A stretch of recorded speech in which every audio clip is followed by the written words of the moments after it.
first time that you realized that writing was your inclination, and this was the genre that you would like to go for? My background is not in writing, but yes, growing up, I was a very voracious reader because of my maternal granduncle. During his lifetime, he sent me a little over 300 books. So if I really look back today, then my education, school nahi tha, college nahi tha, it was actually those books. But I never thought that that was going to become my mainstay. Never. In fact, my entire upbringing, whether it was Cathedral School, St. Xavier's College, whether it was Yale University, all of that was oriented towards eventually getting into business. What happened with me, हम कई बार सोचते हैं कि हम जो कहानीकार हैं, जो लेखक हैं, हम सोचते हैं कि हम जाके कहानियों को ढूंढते हैं, पर कई बार ये होता है कि कहानियां हमको ढूंढने आती हैं. So what happened with me was that in sometime around 2002, 2003, I was in Srinagar, and I was attending a family friend's wedding. The daughter was getting married, and it was difficult times, height of terrorism as it were. And मेरी जो अगले दिन की flight थी वो cancel हो गई. So I had one extra day, and I told the driver, I said मुझे कहीं ले जाओ. मेरा होटल में दम घुट रहा है. Just take me somewhere. He said, साहब आप कहाँ जाएंगे? अगर आप चाहें तो मैं हजरत बाल ले जाऊं, अगर आप चाहें तो अपन शंकराचार्य जाएं. I said नहीं, वो सब जगह मैं देख चुका हूं, and I've been many times to Srinagar. Take me to some place I have not been to. He said, have you been to Rozabal? So he took me to this old portion of Srinagar, which is known as Kanyar. And वहाँ पर there is a small maqbara, which apparently has stood there from 112 AD. So land records indicate that something has stood there for 2000 years. And it is believed that the person buried there is a Muslim Peer from around the 13th century. His name is Nasiruddin. So agar aap andar jayenge, then you will see that his body has been laid out in the Islamic direction, which is north-south. But what is very fascinating is that he is the second occupant of that tomb. The first occupant actually lies under him in the ground. And that first occupant is not buried in a north-south direction, but in an east-west direction. And that east-west burial was a tradition of the ancient Jews. So, ये जिसे कहते हैं became a very fascinating piece of information for me in my mind. Outside the tomb, there is a carving which shows a pair of human feet. And those the human feet that have been shown out there, they have little cross marks indicating the points at which the nails for a crucifixion would have been hammered.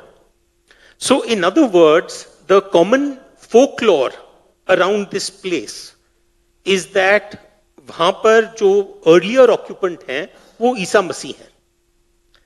And this became sort of like a point where I said, oh wow, could this be real?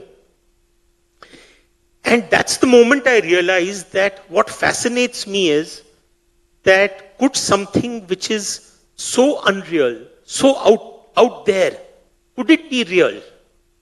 It takes you to that very delicious question, what if? What if something is true?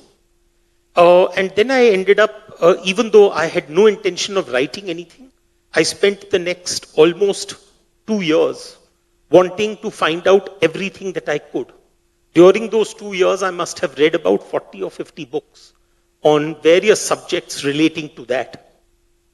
I reached out to many scholars and researchers who knew much more about that place than I did.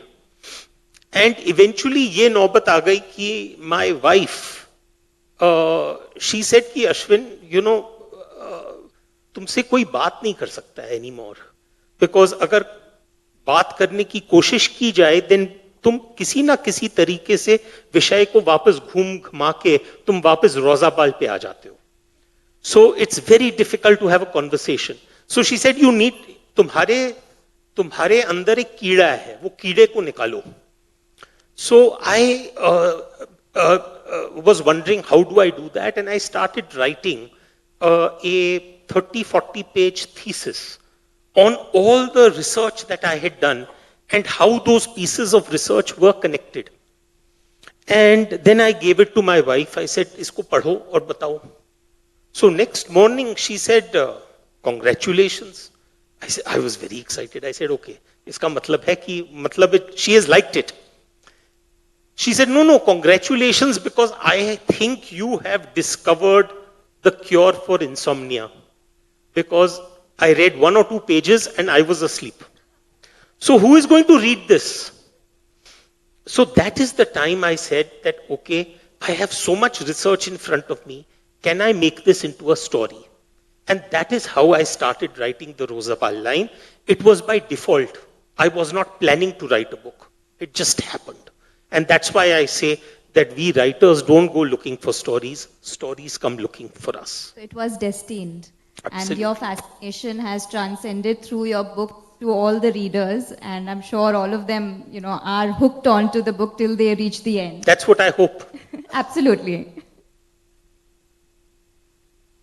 Sir, आपने बताया कि आपने Rozabal, like how you got intrigued about through observation, फिर आपने उस पर research करी. पर सर, आप जो बुक्स, बहुत सारी बुक्स जो आप चूज करते हैं, उन पे इतना रिसर्च का मटेरियल होता भी नहीं है. Like your recent book the magicians of मासा, उसमें सिर्फ किस्सा संजन आपने बताया है कि एक पोएम है जो कि थी, आपको आई थिंक ईरानी जी ने, बोमन ईरानी जी ने आपको बताया था कि आप वहाँ से शुरू कर सकते हैं, और आपने उसको पढ़ के इतनी रिसर्च करके उसके बाद हम वहाँ पहुँचे हों. या इवन चाणक्य चैंट में भी आपने बताया था कि मुद्र राक्षसा जो प्ले था, आपने वहां से इंस्पिरेशन ली थी. बिल्कुल.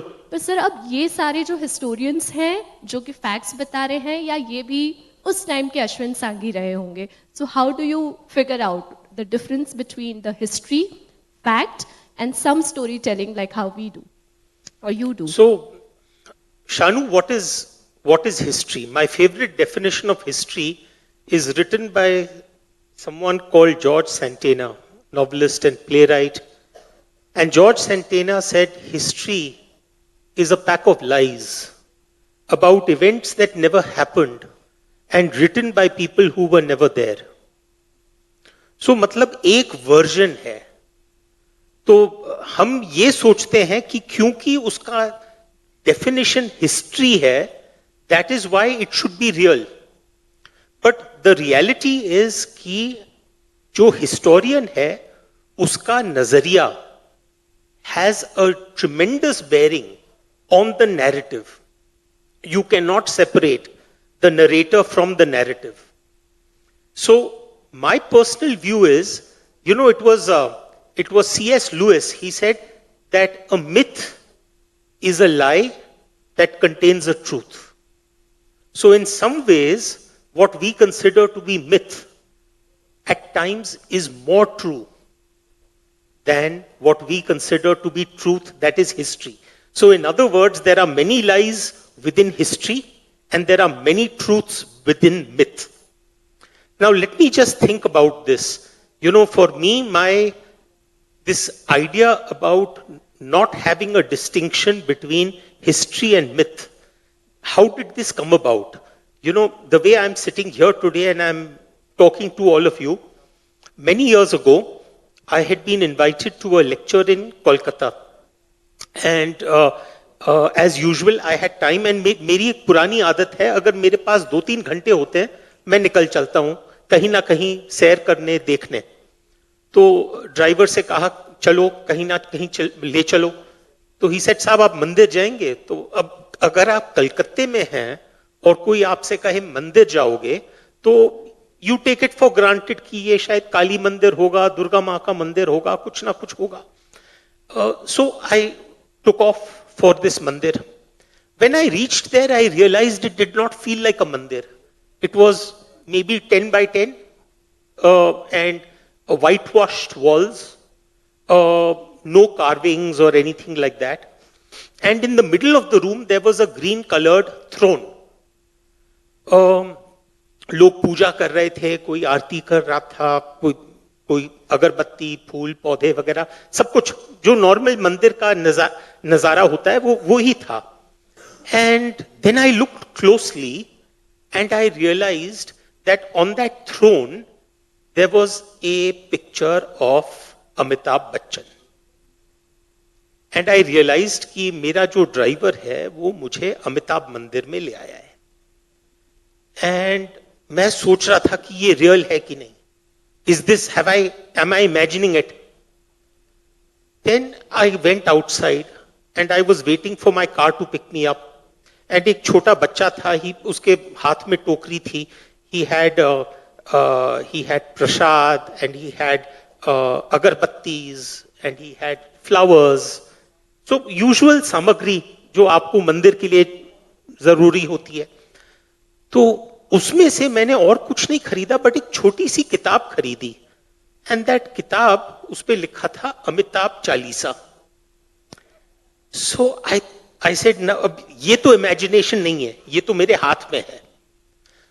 सो now I am waiting for my car and I am thinking to myself, I can see the car in the distance. And I ask myself that Ashwin, ये सोचो कि the driver is coming at you towards you at a high speed and his brakes fail, and now instead of picking you up he mows you down and I die on the spot. And as per our theory of karma, I take rebirth 1000 years from now, and 1000 years from now the whole cult of Amitabh worship has really become popular. Now there isn't one temple for Amitabh, there are 1 lakh temples.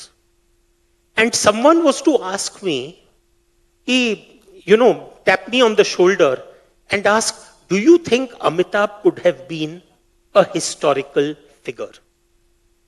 But that is precisely the very question, Shanu, that we are asking about Ram and Krishna. That could these have been real? So what makes this different? We are living in the present where we know that a person called Amitabh Bachchan is a great actor. And therefore we find this question foolish.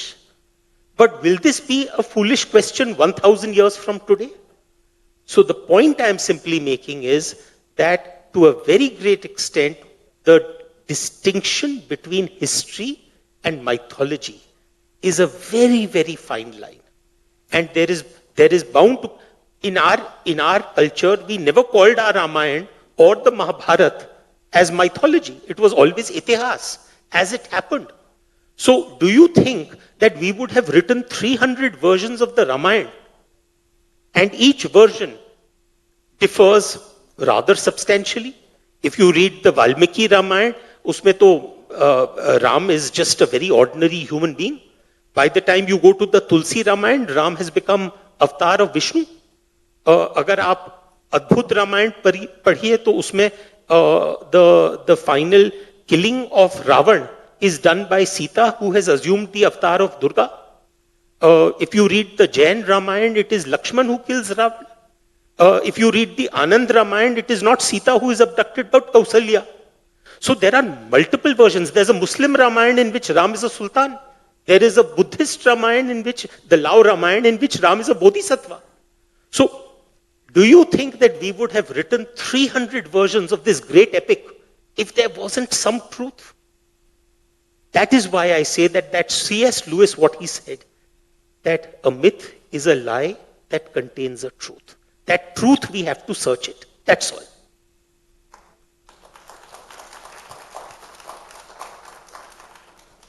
I think that was a very, very interesting take on mythology and history.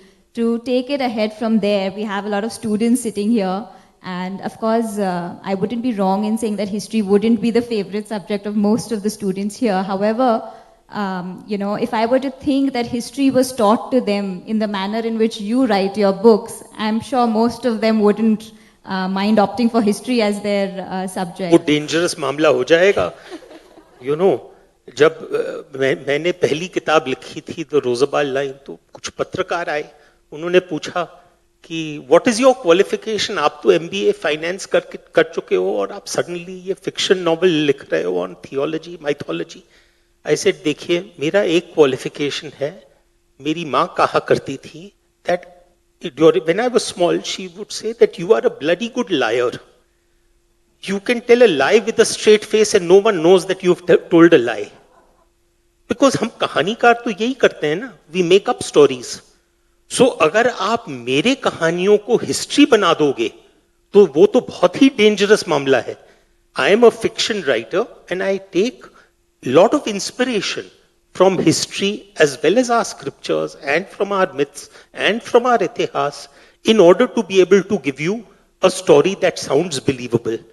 वो कहते हैं ना कि if you have to tell a lie, then tell that lie close to the truth, because then that lie sounds real. That is what I do. So don't take me at face value, please. Absolutely. I think that is a fact that after reading your books, it's absolutely impossible to tell what was fiction and what is fact. And it almost seems like it has actually happened. So which is a very unique way of writing, a very unique approach. So would you like to expand on that? Well, the way at least I write is, आप देखिए मेरे 7 किताबें आई हैं Bharat series में. The first book was the Rozabal Line, then there was Chanakya Chant, then there was the Krishna Key, the Sialkot Saga, Keepers of the Kalachakra, the Vault of Vishnu, and now Magicians of Mazda. But these 7 books have taken me almost about 14 or 15 years to write, which means that the average time spent in creating a book is about 2 years. And in that 2 years, normally my first year is devoted entirely to my research. Now people ask me, why do you do so much research? After all, it's a fiction novel. मेरे कई दोस्त हैं in the world of fiction writing who से, अश्विन जितने time में तुम एक किताब निकालते हो, हम लोग 4 किताबें निकाल लेते हैं. So what are you up to? Why do you spend so much time on it?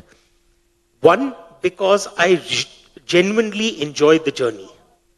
I love that. In fact, the most beautiful time is that 1 year when I'm actually researching a story. And that research can be at different levels. So for example, when I was researching Chanakya's Chant, I ended up reading the Arthashastra, along with it the Mudra Rakshas, multiple times. Or for example, when I was doing the Krishna Key, I ended up not only reading the Mahabharata, but I also ended up reading multiple other Purans which were associated with that particular story. So how I could connect it. Then visits. I loved going to places like Dwarka, Bet Dwarka, Mathura, and Vrindavan, and all the places that were associated with Krishna Bhagwan. Similarly, for example, if I look at the Sialkot Saga, I enjoyed talking to people who had lived the last 70 years in post-independence India. Keepers of the Kalachakra, I ended up spending almost 8 or 9 months trying to learn quantum theory, because I'm not a scientist and I had to understand quantum physics in order to be able to create that story. Magicians of Mazda has taken me to places like Sanjan and Navsari and Surat. So that is part of the enjoyment, research.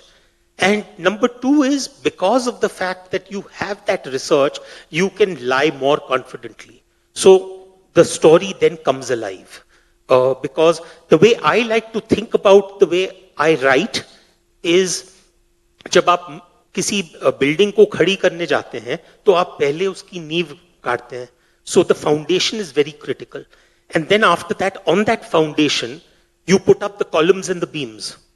And then later on, you use the bricks and plaster in order to fill up the columns and beams.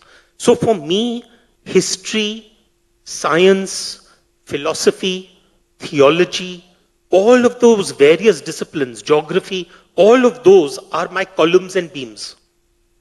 And then the fiction is the brickwork that I do.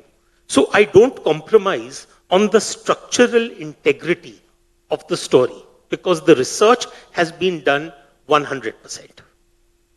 Absolutely. I think that was very well explained. A great example of the structure.